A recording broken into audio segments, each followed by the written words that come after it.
This video is sponsored by OneFootball. OneFootball app makes it easier to keep up to date with the transfer news, scores and stats in one place. To download the OneFootball app, click the link in the description below. Right, hi everyone, welcome to Newcastle Fans TV. We've got the Liverpool fixture coming up in a few days. I'm joined by Chris Pajak from the Redmen TV. How are you doing, Chris? I'm good, mate. Thank you very much for inviting me back on. My pleasure. Good Christmas on the lead up? Yeah, man, absolutely. Like it's been nice. I think the footy and Liverpool being boss has helped, to be honest with you. Like, yeah. Well, tell me about your season. You're having an absolutely wonderful season, aren't you? Yeah, mate. It's been fantastic. You know, we're fighting it out at the top of the table. We're keeping pace with one of the best sides the Premier League's probably ever seen, and we're through to the last 16 of the Champions League from the group of death as well. You know, didn't quite have the rub of the green in the Champions League. You know, we lost all 3 away games, but managed to get through there with a big victory the other week against Napoli. And Premier League form, man, this is Did you expect that to be where you are? No, not at the moment, mate, no. I really, honestly believed at the beginning of the season we were better set up for European football. We just historically have struggled to beat teams lower down the division than us, for whatever reason that is. I think, you know, Klopp sorting the defence out, getting a goalkeeper, that's massively helped us. But we're showing a patience in games now, Lee, whereby it doesn't matter if it's 70 minutes in and we haven't scored. The players aren't rushing. They're trusting that they're probably superior fitness levels and oftentimes their superior technical ability will win out. You know, lots of goals from substitutes as well.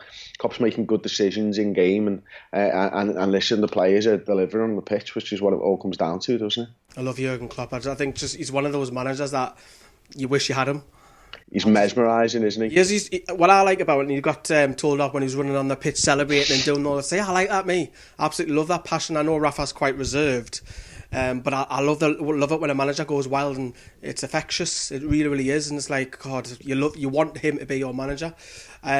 What's more important, Chris? Is it that Premier League title so you get it rather than the Champions League? Yeah, 100%. It's got to be, mate. You know, it's just been hanging over us for so many years now that, you know, we haven't won a Premier League. You know, we're a massive side in this country, and we've had a couple of title challenges, and that's it. You know, 13, 14 and 08, 09, and it's just been too long, mate. It's been so long since we've seen Liverpool win the top division of English football, and I'd swap anything for a Premier League title, mate. I really would. Do you know how the logic is that you go and strengthen when you are strong? Are you expecting to in January, or are you just going to keep the settled side? It depends, really, mate. We've had some bad injuries over the last sort of few weeks to the defenders. Not like long-term injuries, but Matip's gone out for probably 6 weeks. Joe Gomez will miss 6 weeks. Trent Alexander-Arnold's been out for a couple of weeks, so that we could make it in time for this game.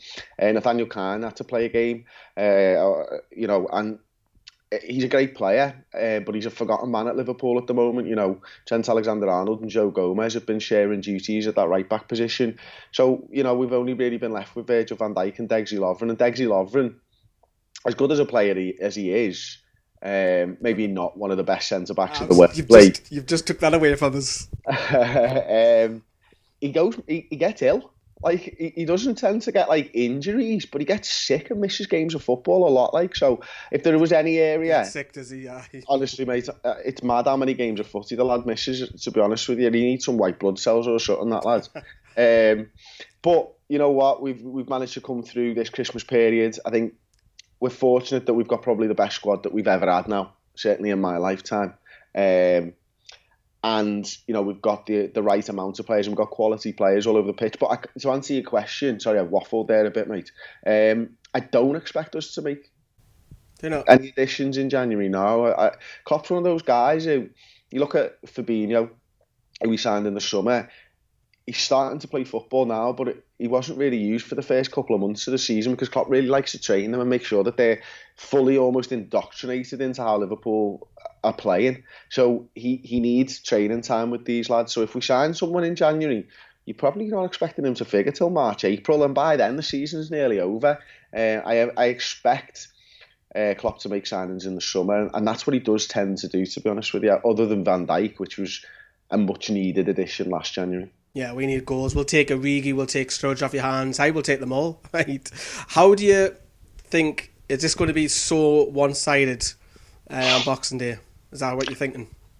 In terms of ball retention and possession and shots, probably, to be honest with you. I think Liverpool, as I mentioned, have shown a patience now. We're starting to look at, I mentioned earlier on, that, this Liverpool side I thought was better set up for Europe at the beginning of the season. That's not the case. We're dominating the ball now, and we're able to play against teams who are parking the bus almost and playing low block against us, and eventually pull players out of position, wait for them to make errors and get in with quality strikers like we've got, Mane, Firmino, Salah. We're getting goals from the bench, I mentioned before. In Shaqiri or Sturridge or Origi late on with winners. So yeah, I mean, we'll dominate the ball, we'll have loads of shots, but what Liverpool try to do is work the ball into a dangerous area to take a shot, and I know most teams do that, but I really believe that Liverpool trains shot quality, and they tend to take shots from inside the 18-yard box between the sticks, because that's where you're more likely to score from. So that's what Liverpool will be trying to do, mate. They'll be trying to work the ball into your box and get shots off. Yeah, I'm scared. We haven't had a hiding all season, but I'm generally a bit, I don't know. I think once he's have scored once, I think it could be a hiding 3, 4, even possibly 5. But wow, I've got no confidence. I think it's because yous are so. It's not so much Newcastle. I think it's because of yous. It's the first side that it was a bit like when we played Man City. I'm like, we could be in for a hiding here, but it was totally different. And hey, you never know. Rafa, as you know yourself, can win one-off games. I'm not saying he's going to go and win there, but he might frustrate you. But what do you? That's it. What do you think of Rafa Benitez at the moment in the situation at our place? Because it's a toss of a coin in the minute. Mate, I feel sorry for him. It's the same every year, isn't it? Every time we speak about this, you can't talk about Newcastle without talking about the ownership, and you can't talk about Newcastle without talking about how hamstrung Benitez is as a manager. It doesn't matter if it's Benitez or anyone else. You just don't have the money. Ashley's not releasing the funds for you to challenge, and it's so disappointing, really, because Newcastle are a massive club in this league, And a good Newcastle is good for the Premier League, in my opinion. I think back to those sides in the 90s, mate, and they were some of the most exciting teams that you've ever seen. Well, those games were incredible, weren't they? But that side that Kevin Keegan built, Tino Asprilla and your David Ginolas and Shearer and the Cole and all that, mate, they were just brilliant to watch, weren't they? And they scored so many goals. And I'd love to see Newcastle play that way again. But I realised that Benitez has his style, and his style can win trophies, and he's such a good tactician. But it doesn't really suit Newcastle, the football club. No. I don't think that style of football. You want to see this, just Newcastle side who are flinging men forwards, and it's unfortunately because of the money you're not able to get into that. So Benitez is doing what he's doing. He can open a side up. If he's given money, our 08-09 side, people think back at Rafa Benitez, that beat Real Madrid, put 4 past Real Madrid and put 4 past Manchester United. He can open a side up and score goals. It's just that he likes to sort the defence out first. I'd love to see him given the opportunity to go and sign some top draw strikers and get Newcastle back to where I believe they belong, at the top half of the table. Ask everybody who comes on our channel list, will he be here in the summer, in July? Benitez? Yeah. I think he will be, unless he knows that Mike Ashley is staying, in which case... Which is the golden question.